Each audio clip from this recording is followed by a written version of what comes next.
agora eu quero trazer para vocês aquela pessoa querida, amada de todos nós, com aquela energia gostosa, que é a Myrna Grisity. Faz favor, Myrna.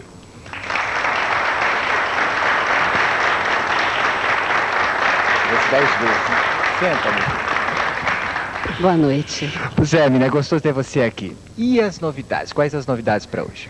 Bom, dentro da música da nova era, nós vamos mostrar hoje um vídeo da Lucia Huang, que é uma chinesa radicada nos Estados Unidos e que faz um trabalho muito bonito, muito feminino, muito sensual dentro da New Age. E também queria falar do livro do programa Música da Nova Era, que já está quase esgotado, e que são os textos do programa que eu falo sempre lá na Eldorado, todos os domingos às 11 da noite, durante as músicas. E os textos são do Luiz Carlos Lisboa, né? Exato. Que coisa linda, não? Eu já conheço o livro, eu realmente acho um negócio, assim, o poder que ele tem de, sabe, de transcender, né? Ele tem uma habilidade de estar entre o que está aqui e transcender ao mesmo tempo, um cara incrível, né? É uma edição da Livraria Cultura, e esse livro, aliás, é bom até falar onde tem com mais facilidade, que é lá dentro do Conjunto Nacional, na Avenida Paulista, ali entre Augusta e Paulista. Mas a novidade grande dessa noite é uma atriz de cinema brasileiro, mas que ficou muito conhecida por um trabalho na televisão. É a Imara Reis. Faz favor, Imara, até à vontade. É um prazer, tudo bem? Faça você, tá, Imara? Que gostoso com a gente, pra gente conversar. Vamos lá. Bom, a Imara, ela talvez tenha 10 anos de cinema, né, Imara? Mas ficou muito conhecida quando fez uma novela na TV Globo, a Mandala. Então, a primeira pergunta seria: como que você se sentiu fazendo uma novela de tema esotérico? Como é que foi? Bom, primeiro teve o fato de eu estar fazendo uma novela numa rede que tem uma penetração tão grande. Eu tinha feito outros trabalhos, mas assim na Tupi, na Bandeirante, que tem uma abrangência um pouco menor em termos de público. E foi uma revelação, né? Essa coisa que a gente tem de entrar na casa das pessoas, de um grande número de pessoas. Isso te dá uma sensação de responsabilidade muito grande, porque você está dentro da casa das pessoas, tanto que quando você encontra com elas, elas falam com você como se te conhecesse há muito tempo. E você, de uma certa forma, é bastante íntima. E a Mandala se propunha exatamente isso. Acontece que eu acho que por toda uma questão do que é fazer a televisão, do que é fazer uma novela, aos poucos esse caráter assim esotérico, ele foi um pouco se perdendo. Talvez até por causa de que a equipe não tivesse um conhecimento profundo, não tivesse talvez uma equipe de acompanhamento esotérico, porque eram muitos temas tratados, né? Até um colega nosso, muito engraçado, o Oswaldo Loureiro, o ator, um dia ele chegou pra gente e falou assim: eu não entendo em quem que o autor está se baseando mais. Ele não está se baseando nem no Sófocles, nem no Freud, e nem em nenhum santo conhecido, porque a coisa está tão perdida que a gente mesmo, tinha algumas pessoas interessadas, estudiosas, como a Lúcia Veríssimo, muitas pessoas que faziam parte do elenco, que tinham leituras, iniciação, tudo. A gente sentia que tinha uma certa defasagem, que eu achava até interessante que esse tema fosse retomado, que se fizesse um trabalho, porque é um tema muito contemporâneo, muito necessário atualmente, mas que se tivesse uma equipe de consultoria que fosse realmente conhecedora dos assuntos que estavam sendo tratados. Imara, você não sente que existe ainda por trás disso, da parte desses autores, uma coisa bem festiva, de não levar realmente a sério todo esse trabalho do esoterismo, todo esse trabalho, enfim, da nova ciência, né, dessa ciência que está se unindo a toda essa parte que antigamente era esotérica? Quer dizer, existe ainda por aí, assim, talvez da parte da imprensa ainda, uma tendência a dizer: isso aí é, sabe, essas coisas de imaginação, quer dizer... É como se quisesse ridicularizar, exatamente, né? Primeiro eu sinto uma grande resistência. Segundo, eu sinto, eu ia colocar em segundo lugar uma coisa que eu vou deixar por último. Eu sinto além da resistência, uma ignorância muito grande. E terceiro, um medo. Porque há uma tendência no pensamento contemporâneo, quer dizer, uma herança que a gente tem do século XIX, de achar que tudo aquilo que é mistério, que é oculto, é alienante. Atualmente, as pessoas que estão estudando mais profundamente isso sabem que não é porque uma pessoa visa um conhecimento maior, ou um contato maior com as suas formas de percepção mais amplas com o cosmos, com o universo, que elas vão se alienar da vida da Terra, e isso vai ser um elemento paralisador. As pessoas acham que uma pessoa que busca um conhecimento oculto está se esquecendo da vida. Isso é verdade, porque existe toda uma tendência também de certas religiões, né, a colocar que a ascendência espiritual é uma coisa de sacrifício, de dor, de abandono dos bens conformação. De conformação, aquela coisa do sofrimento que a gente percebe que é justamente o oposto. Quer dizer, a mensagem do espiritualismo, Maria, é sempre uma mensagem de libertação, de bem. Agora, eu acho que negar, né, a nossa vida aqui, então para que nós estamos aqui? E ele é de libertação também, não só isolada, quer dizer, na medida que você se conhece, se integra e se amplia dentro de você mesmo, é lógico que você vai querer isso para um outro. Claro. Torna as pessoas muito mais generosas. Mas existe essa tradição ainda, e principalmente esse medo, né? Essa identificação, aquela coisa meio do Marx, né, que a religião era o ópio do povo, que tem até alguns tradutores que dizem que ele não disse isso. Ele disse que a religião era um ópio para o povo. Sabe, Maria, eu ainda acho que religião é uma coisa meio de ópio, a maneira com que ela se apresenta. Quer dizer, o espiritualismo não é só religião. Eu acho que o complicado é a generalização. É claro. É essa coisa de ver só um aspecto de uma questão que é muito mais ampla. É muito mais. Agora você, Mara, quer dizer, eu sei que você também tem todo um lado transcendental, tem todo um lado espiritual. Como é que você transa isso na sua vida? Como é que é isso para você? Bom, de uma certa forma, para mim, começou de uma maneira muito inusitada, muito inesperada. Eu fui super materialista, assim, de formação marxista, tudo. E um dia eu fui fazer uma viagem a Barcelona, me aconteceu uma coisa muito especial. Eu tenho uma particularidade que eu sou cretina topográfica, ou seja, eu me perco em qualquer cidade com mais de 5 casas. Não tem senso de espaço. Nenhum. Né? E eu me perco sempre. É até folclórico, algumas pessoas morrem de rir. Assim, eu me perco em Nova York, as pessoas, como assim, da quinta para cá? Eu falo, sei, tudo é código, me perco. Não entendo mapa, nada. Bom, e no segundo dia que eu estava em Barcelona, eu li que perto do hotel, ali nas Ramblas, tinha o bairro gótico. Falei, olha, um bairro gótico dentro de uma cidade tão, né, que teve grandes avanços industriais como Barcelona, me deu vontade de conhecer. E foi surpreendente, porque eu não estava, quando eu entrei no bairro gótico, eu estava entrando em casa.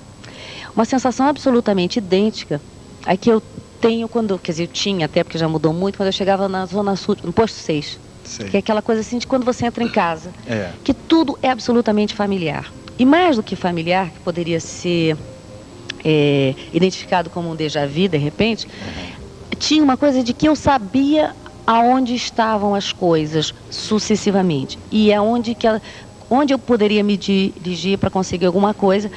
E uma coisa que ficou muito clara na minha cabeça, primeiro, eu comecei a entender muito rápido o catalão.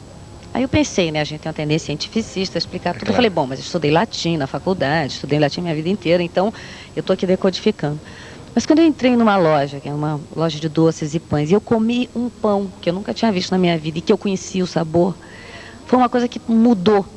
Foi uma revolução na minha vida. Quer dizer, em outras palavras, é uma reminiscência, né? De experiências passadas, de vidas passadas. Como é que isso mexeu com a tua cabeça? Bom, foi uma revelação. Porque eu sabia que eu tinha absoluta certeza que eu já tinha vivido naquele lugar. E eu tinha absoluta certeza que eu nunca tinha ido naquele lugar, pelo menos nessa vida. Eu conhecia de referências, e assim mesmo muito pouco. Eu conhecia os pintores, o Gaudí, um pouco, nem o Renascimento catalão, que é uma coisa tão importante, eu, na minha ignorância, não conhecia. E daí eu comecei a andar pela cidade, e tudo era muito lógico. Tudo que eu faço em tudo quanto é lugar, que eu digo, não, entrando aqui, viro aqui, sempre dá num lugar completamente diferente, olhei para os amigos e eu estou perdido, sempre dava certo, porque eu tinha absoluta certeza. Isso foi um corte, assim, né, eu posso dizer até um corte epistemológico, porque mudou o sentido da minha vida. E a partir daí eu comecei a ler muito, não privilegiando nenhuma tendência. Claro. Mas buscando explicações, né? Buscando explicações para aquele fenômeno que tinha acontecido comigo. Mas você falou em iniciação. Assim, como é que é o seu dia a dia? Como é que é a sua prática? Você faz alguma meditação? Como é que você faz para se centrar como pessoa? Isso é muito complicado, né? Uma das coisas que eu estava pensando outro dia é que eu estava lá no Festival de Gramado E aí, de repente, eu perguntei para um colega meu, eu falei, que tipo de gente louca somos nós que vivemos em constantes vestibulares, né? O ator, tudo que ele faz, seja um comercial de 15 segundos para televisão, ou uma peça, com carreira, um filme, ele está sempre se testando. Então, essa centralização é muito difícil mesmo, porque você está sempre trabalhando com um outro, que é o personagem, e que interfere em você. Sobretudo que tem atores que trabalham de uma forma que puxar o personagem para si. E eu trabalho tentando entrar no universo do personagem. Atualmente, eu uso várias práticas. E eu vou experimentando as coisas que eu vou usando. Teve uma época que eu usava meditação dinâmica, né, do Rajneesh, que era uma que fazia muito bem. Que era a que mais me ajudava para até descarregar energia, porque você também engole... Agora, engole muito sapo. Mara, e você tem alguma relação, por exemplo, quando você prepara um personagem, você falou que você não puxa o personagem para você, enfim, tira de dentro, né? Você vai pro personagem, não é isso? Quer dizer, você sente alguma coisa como incorporação? Porque eu falo disso porque, por exemplo, quando eu converso com o Ney me disse que, o Ney Mato Grosso, ele me disse que, porque é um fenômeno, né? O Ney é um fenômeno. Você vê assim, ele tá timidozinho, assim, né? De repente parece aquela vedete cubana, assim, minha brasileira, cubana, aquela coisa maravilhosa, que é o Ney, né? Então, sabe, o Ney incorpora praticamente aquela parte, ele diz que deixa assim transparecer, não é um espírito, mas que é uma parte dele, do inconsciente dele. E isso acontece, consegue essa relação, você fica consciente dessa relação de trazer de dentro de você, de outras dimensões suas, coisas que você não espera também? Olha, eu fazia um espetáculo chamado Lição de Anatomia, e eu fazia maravilhoso. Eu fazia uma personagem que o tema do personagem era o suicídio. E um dia aconteceu o que umas pessoas em teatro chamam de transporte. É quando você está fazendo o personagem e você, como ator, você se vê. É como se você saísse do teu corpo. Na realidade, você não sai, mas você passa a ter uma consciência fora. Ou seja, você está tendo a vivência do personagem, ao mesmo tempo está tendo um observador que está colocando tudo, está aperfeiçoando o teu gesto, está vendo tudo. Comigo acontece o seguinte, eu trabalho muito com pesquisa, eu observo muitas pessoas. Todo mundo que eu converso, que eu falo, eu vou botando num arquivo, eu faço um programa... Esse é o material de trabalho seu, né? Exatamente, uma fichinha e vou colocando no lugar. E quando eu leio um texto, eu começo a procurar pessoas que tenham comportamento, atitude, gestos que me lembrem, que me remetam a esse personagem. Aí quando eu faço o boneco, que ele está pronto, eu faria um fantoche ou uma marionete, e eu começo a vestir. Só que tem um dia que, até internacional a palavra se chama santo, né? É quando você incorpora. Esse é um grande prazer do ator. Isso é incrível. Que é quando você começa a sentir ele ter vida própria em você. E isso quem me contou foi a Shirley MacLaine, que ela estava fazendo uma experiência desse tipo, né? Porque ela confeccionava coisa fora dela. Esse último livro, esse último filme dela, que ela faz uma pessoa muito velha e tal. Então ela confeccionou a personagem, ela disse que depois, eu incorporei um negócio. E aquilo demorava para sair, viu? E aí é outra coisa que eu queria falar. Então tem mais ou menos um movimento que esse boneco é quase como uma roupa. E como toda roupa nova, nem que você põe assim, ele, né, tem uns pedaços que você não está acostumado, não sei o quê.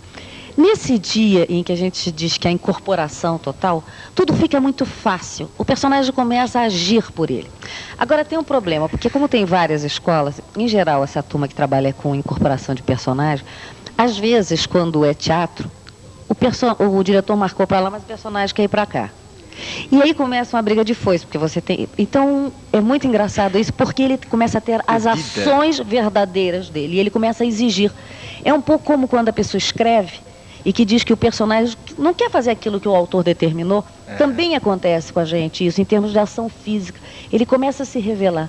Isso é muito prazeroso, mas também é muito perigoso. Eu atualmente estou fazendo um trabalho exatamente de voltar para o eixo, porque eu fiz alguns personagens muito violentos e eu tive assim uma certa desorientação, não diria, de identidade. De repente sentir coisas que eu sabia que não eram minhas, que eu conseguia localizar até a origem dela. Não adianta, né, gente? O artista é um médium. Quer dizer, não aquele médium tradicionalmente que recebe um espírito, mas quanta coisa do nosso inconsciente tem para receber também, né? Aliás, o inconsciente não tem limite, os espíritos também estão lá no inconsciente, porque não tem fim, não é? Agora, eu sei que você foi muito homenageada em Gramado. Ela recebeu o prêmio de melhor atriz coadjuvante. Melhor atriz coadjuvante. E como é o nome do filme? O filme chama Jardim de Alá. E aí, quando é que a gente vai ver isso? Como é que é? Olha, na verdade, esse ano eu estava com 2 filmes, né? Eu desde que eu participei do Festival de Gramado até hoje, só teve um ano que eu não concorri com o filme. E esse ano eu estava com 2 filmes. Um é o Jardim de Alá, do Davi Neves, que é um filme super urbano, que fala... O personagem principal do filme é o Jardim de Alá, que é um bairro do Rio de Janeiro. Uhum. E um outro filme chamado O Grande Mentecapto, baseado no livro do Fernando Sabino, que é um personagem que eu também tenho muito carinho. Eu, na verdade, assim, sem querer ser cabotina, eu acho que eu assumi o prêmio pelos 2 personagens, porque fica muito claro nesses 2 trabalhos essa coisa que eu estava falando, né, agora com vocês aqui, de como eu entro num personagem, porque cada um, tanto a Viúva Correia Lopes como a Neuza, são personagens completamente diferentes e até irreconhecíveis um e outro. Agora, você me falou uma coisa que é muito complicada, que é a questão da distribuição. Eu acredito que no segundo semestre o Grande Mentecapto já entra em cartaz. Talvez o Jardim de Alá demore mais um pouquinho, porque aí é toda uma política de distribuição. Aquelas coisas, né? Toda do nosso mundo artístico. Agora está na hora de mostrar o nosso vídeo. Queria convidar você para assistir também. É uma atriz, né? É essa chinesa radicada nos Estados Unidos, Lucia Huang. Nós vamos assistir Dragon Dance.